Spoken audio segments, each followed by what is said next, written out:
कांग्रेस के नेता राहुल गांधी के लिए लगातार बुरी खबरें आ रही हैं। हर चुनाव में राहुल गांधी की हार हो रही है। राहुल गांधी विपक्षी सांसदों को भी एकजुट नहीं रख पाते।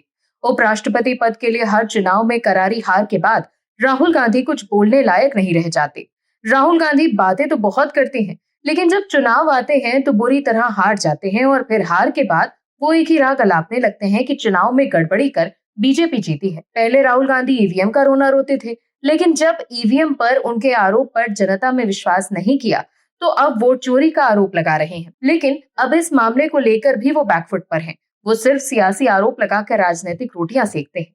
उनके पास कोई सबूत नहीं है चुनाव आयोग के खिलाफ। दर्शकों, सोचने वाली बात है कि अगर राहुल गांधी के पास सबूत होते तो क्या वो कोर्ट नहीं जाते?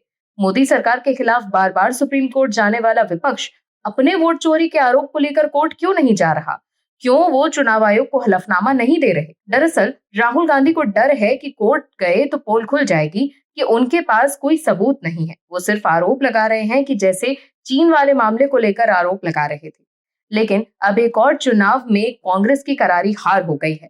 क्या है पूरी खबर, बताते हैं आपको इस रिपोर्ट में। दर्शकों, राहुल गांधी वोट चोरी का राग अलाप रहे हैं, लेकिन जमीनी स्तर पर कांग्रेस की हालत पतली होती जा रही है।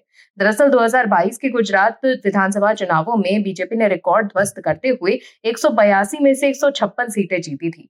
ये गुजरात में बीजेपी की सबसे बड़ी जीत थी। अब बीजेपी ने कुछ ऐसा ही अमूल डेयरी के चुनावों में भी किया।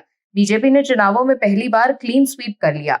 गुजरात के सहकारी क्षेत्र में कभी मजबूत रही कांग्रेस पार्टी सिर्फ 2 सीटों पर सिमट कर रह गई। गुजरात की राजनीति में सहकारिता क्षेत्र की राजनीति में दबदबा काफी अहम है। डेयरी चुनावों में बीजेपी की बड़ी जीत पर कांग्रेस ने छल और कपट का आरोप लगाया। बीजेपी की ये जीत इसीलिए भी बड़ी है क्योंकि उसने पहली बार कैरा जिला सहकारी दुग्ध उत्पादक संघ यानी अमूल डेयरी में अंतर्गत पर पूर्ण बहुमत से कब्जा कर लिया है। वहीं बीजेपी के अमूल डेयरी उपचुनावों में ये जीत केंद्रीय गृह मंत्री अमित शाह के दौरे से ठीक पहले मिली है। शाह 14 सितंबर को गुजरात के दौरे पर पहुंचेंगे। दर्शकों, आपको बता दें कि बीजेपी ने 10 सितंबर को हुए चुनावों में निदेशक मंडल की 13 में से 11 सीटें जीती हैं। इनमें एक व्यक्तिगत सदस्य की सीट भी शामिल है। इनमें से 4 सीटें बीजेपी ने चुनाव से पहले निर्विरोध जीती थी। शुक्रवार को जब 2 ब्लॉकों की 8 सीटों और एक व्यक्तिगत सीट के लिए मतगणना शुरू हुई तो बीजेपी कुछ 6 ब्लॉकों में एक व्यक्तिगत सीट पर स्पष्ट विजेता बनकर उभरी, जबकि कांग्रेस ने बोरसाद की अपनी सीट बरकरार रखी और कपड़वरगंज में जीत हासिल करी। वहीं फरवरी 2023 में बीजेपी एक प्रतिष्ठित दुग्ध सहकारी संस्था पर नियंत्रण पाने में सफल रही थी, जब अमूल के 4 निदेशक कांग्रेस छोड़कर बीजेपी में शामिल हो गए थे, जिससे अमूल की संख्या घटकर 3 रह गई थी।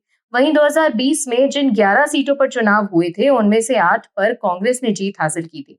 ये 2 सीटें राम सिंह परमार और आजीवन सदस्य रंजीत पटेल की थी, लेकिन वो निर्विरोध जीत गए थे। लेकिन इस बार बीजेपी 11 सीटों पर नियंत्रण हासिल करने में सफल रही है। इनमें 10 ब्लॉक और एक व्यक्तिगत सदस्य शामिल है। राज्य के सभी 18 दुग्ध संघों में बीजेपी का बहुमत के साथ कब्जा है। डेयरी चुनावों में बीजेपी की जीत का अंदाजा उसके उम्मीदवारों की जीत के अंतर से लगाया जा सकता है। थसरा, बालासिनोर, महमदाबाद और वीरपुर ब्लॉकों में उसके 4 उम्मीदवार निर्विरोध जीते। खंबात में राजेंद्र सिंह, बलवंत सिंह परमार जैसे अन्य उम्मीदवारों को 84 वोट मिले।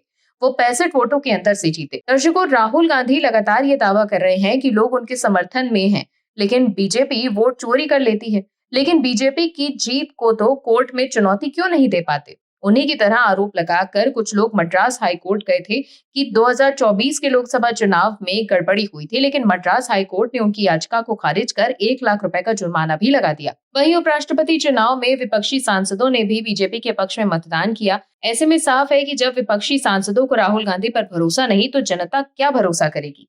Bureau report, OMH news. आप दर्शकों से विनम्र निवेदन है कि चैनल को सब्सक्राइब जरूर करें